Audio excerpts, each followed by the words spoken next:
Je vis que très rarement dans le moment présent et je pense que c'est lié à deux choses, l'anxiété et la fuite. J'ai donc eu envie de prendre la chance que j'ai eue de partir une semaine aux Pays-Bas pour mieux comprendre tout ça et réfléchir à comment mieux vivre l'instant présent, même avec mon ami anxiété. Je suis quelqu'un d'anxieuse et ça peut être très pénible au quotidien, surtout parce que la plupart des gens ne le vivent pas et donc ne comprennent pas forcément. Et j'ai appris à pas vraiment en parler avec mes proches pour ne pas que leur incompréhension me renvoie à ma solitude de vivre dans ma tête avec ce problème. Mais en attendant, je vis quand même seule avec puisque j'évite d'en parler pour ne pas me sentir seule devant l'incompréhension de mes proches. Ok, là ça devient vraiment trop deep et alambiqué. Disons surtout que ce qui est chiant avec l'anxiété, c'est que tu rumines le passé et tu appréhendes le futur en permanence. Mais du coup, quand est-ce qu'on vit vraiment le présent ? Le problème c'est que ça arrive pas souvent. Et j'ai vraiment l'impression de ne pas vraiment vivre ma vie car je profite des bons moments à retardement. Quand je vis quelque chose, je pense toujours au futur.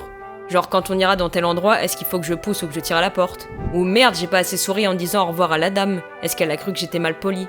Et quand je suis posée chez moi seule après, je repense au passé et je me dis « Ah, c'était cool ce moment avec mon père » ou « Cette randonnée, elle valait vraiment le coup ». Et je culpabilise en me disant que sur le moment, j'étais autre part, à réfléchir au fait que j'ai pas répondu à tel message et que la personne va croire que je lui en veux. Bref, t'as capté, c'est ultra fatigant et un peu triste en vrai quand on y pense malheureusement. L'autre facteur qui est aussi lié à l'anxiété, je pense, c'est la fuite. J'ai toujours utilisé mon imagination pour fuir les difficultés du vrai monde et je pense que c'était super utile quand j'étais enfant et que ma mère était malade. Genre un couloir d'hôpital, ça devient très vite un vaisseau spatial et une perche à perfusion, un skateboard par exemple.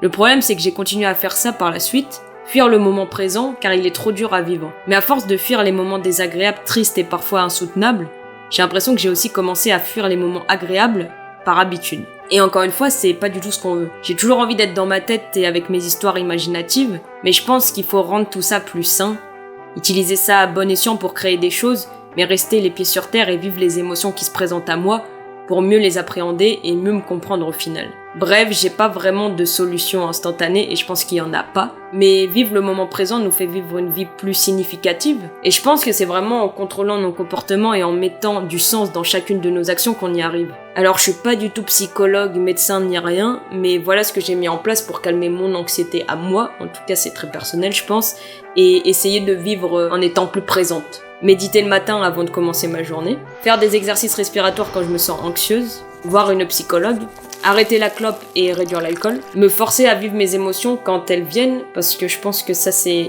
le plus important au final, de ne pas les fuir ou de ne pas juste essayer de se distraire quand elles arrivent, que ce soit d'ailleurs les négatives ou les positives. Et en parler parce qu'au final cette vidéo elle sert un peu à ça.